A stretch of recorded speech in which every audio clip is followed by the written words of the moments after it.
Hey y'all, and welcome back to Blue Dog Ventures, where we share the real life side of raising chickens, growing food, and living outdoors. Today we're diving into something every backyard chicken keeper eventually wonders. How do you know if an egg is still fresh or if it's gone bad? In this video, I'll show you how to perform the simple and trusted float test and explain what it actually tells you about your egg's freshness. We're also going a step further.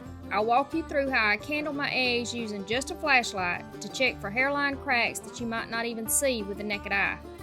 Whether you're gathering eggs for breakfast or giving them to your friends and neighbors, these quick checks can make all the difference. Let's crack into it and take the guesswork out of your egg basket. Okay guys, so this method is called the float test, and I'm sure that y'all have heard of it by now, but for those that may be new or haven't heard of it yet, you just want to fill a bowl, again, with just warm water, not hot, not cold, just in case the eggs are good. You don't want to draw any bacteria in using the cold water. I have 2 eggs. This one is probably, the brown one is probably working on 3 weeks old, and this one was laid today. So I'm going to show you what we'll be looking for in this float test. So just gently place it on the bottom. And this is like I said, this egg was laid today. This is fresh as you can get. And this is what you want to see. You want to see it laying on its side and all the way to the bottom. No floating whatsoever. And the theory behind this, or how this works, the science behind it is, again, the air cell forms on the fat end of the egg. The longer the life of the egg, the bigger that air cell gets. So once it gets to a certain point, it has enough air in it to make that fat end actually come up to the top, and an extremely bad egg will completely float. So, again, this is a super fresh egg laid today, completely on its side and completely submerged to the bottom of the bowl. That's when you know they are super fresh. Okay, I'm going to show you the difference.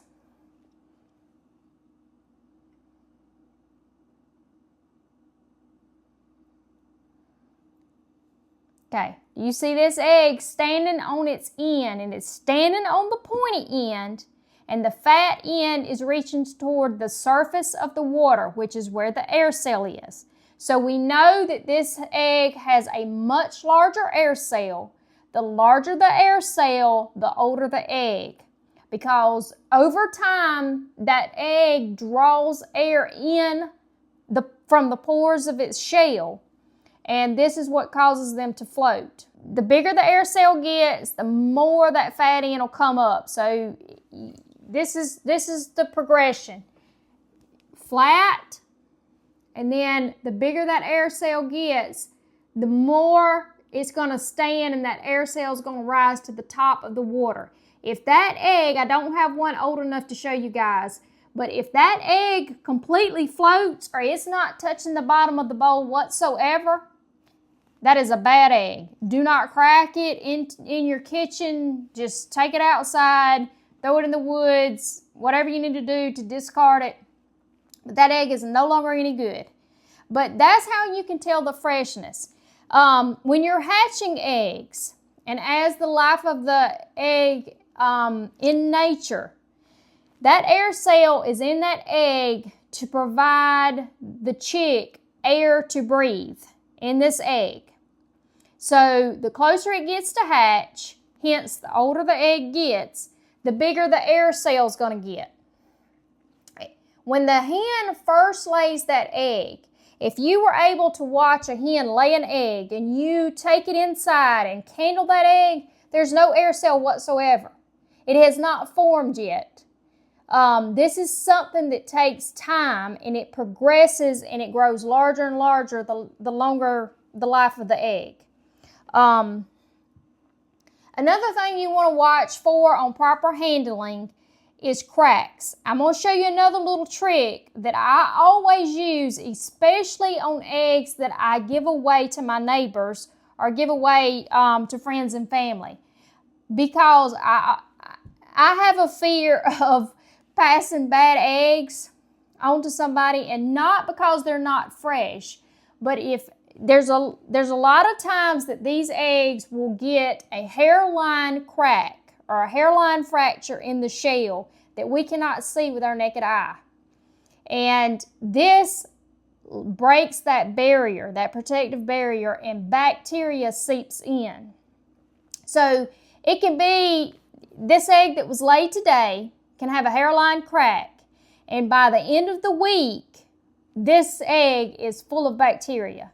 And I don't want to risk giving that to friends or family. And so I will show you an extra step that I take it to the next step a little bit further. I actually candle these eggs. And I'm checking for hairline cracks that I cannot see with my eye, because this is very important. I'll show you that now. Okay. I should have showed you this egg with the light on before I turned the light off. But I'll show you once I turn the light back on that with my naked eye, I can't see anything wrong with this egg. But did you see that spider crack? And if I can do it gently, you can see it open up. If I put a little pressure, I'm trying not to put too much because I don't want it to bust on me. But you can see it opening up very well right there. But looking at this egg with my naked eye, I cannot see that crack. This is one reason why I always check, especially if I'm giving to friends and family. But while I've got the light off, we're going to come back to that in just a second. I want to show you, this was our egg from today, okay? This was laid today, and I was going to show you, there's so much light still coming in the window, but that air cell is about the size of the end of this flashlight, okay? I'm going, for reference, the end of this flashlight is about the size of the end of my finger, okay? That was laid today. This brown one, we're not going to be able to see the air cell because it's so dark. This was the older egg. So this is one here that's not quite as old as the chocolate or the dark brown egg, but it is older than the one that was laid today. Do you see how much larger that air cell is compared to the end of my flashlight? Okay, that's what I mean about the bigger the air cell, the older the egg. I'm getting my hair in the water, but let me flip the light back on.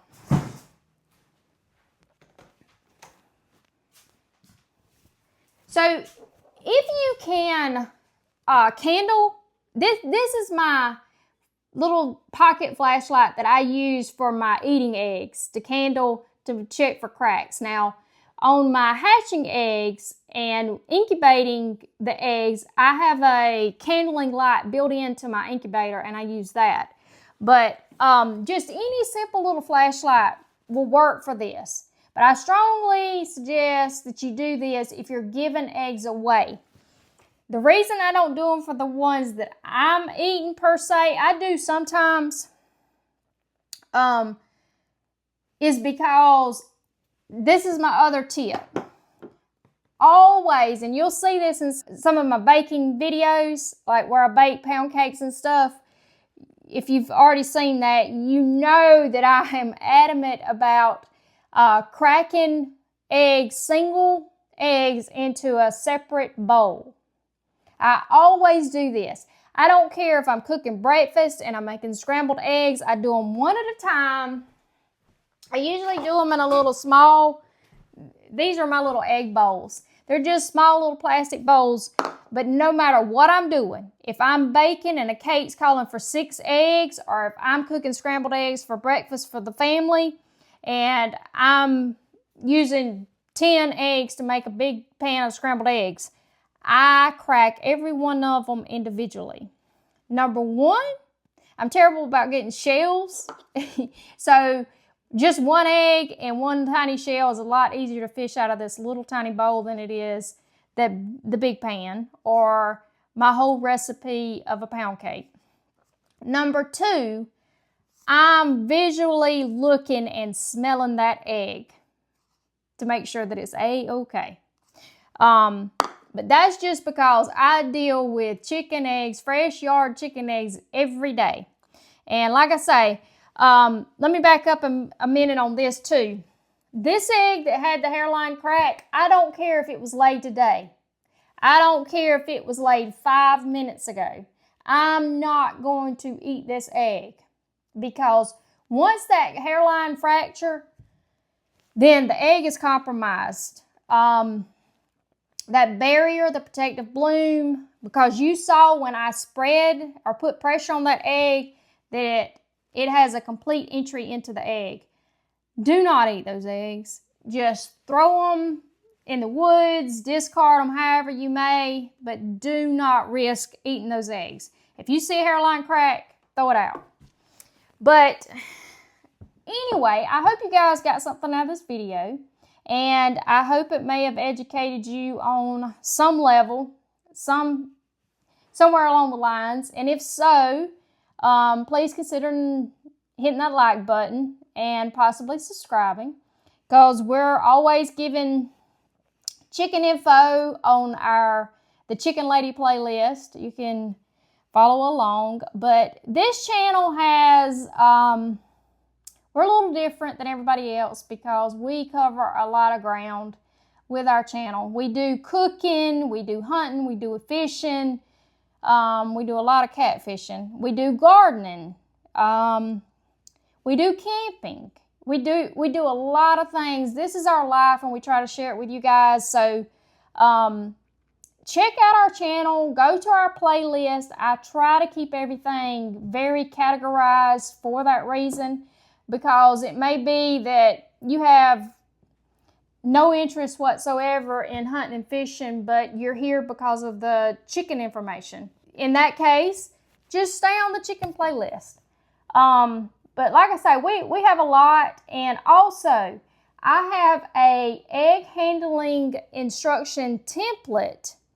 I'll have it linked down in the description below. You can click on that link. It's absolutely free. It's just little templates that I made, like if you were giving or selling at farmer's market your eggs. It's a cute, neat little if you downsize the print size per page, then it is perfect to just put in a carton of eggs for your customers, or if you're giving your eggs away or you're gifting the eggs, to educate people on the proper handling of fresh yard eggs. So like I say, that's absolutely free for you guys. It's something that I made, and it's something that I use, and I wanted to share with you. So if you have interest in that, like I say, you can find it in the description below, the link for that. Thinking about raising backyard chickens but not sure where to start? You're not alone, and you don't have to figure it all out by trial and error. The Ultimate Beginner's Guide to Backyard Chickens is your complete start-to-finish roadmap to a happy, healthy flock. Whether you're starting with baby chicks or diving into coop life for the first time, we've got you covered. Inside, you'll get expert tips, printable worksheets, flock planning tools, health logs, chore calendars, and everything you need to raise confident chickens and confident chicken keepers. Perfect for families, first-timers, and homesteaders who want to do it right from day one. Grab your copy now in our stand store and start your chicken journey with clarity, confidence, and a whole lot of fun. Link is in the description. If you have any questions, drop them in the comments. I try to keep a close eye on the comments, and I'll be glad to answer them to the best of my ability. And if you have any suggestions, or if you have any tips or anything you would like to share, please feel free to drop those in the comments. Also, I want this to be a community place where we can learn and grow and share everything together. So that's what the comments are for. Use them.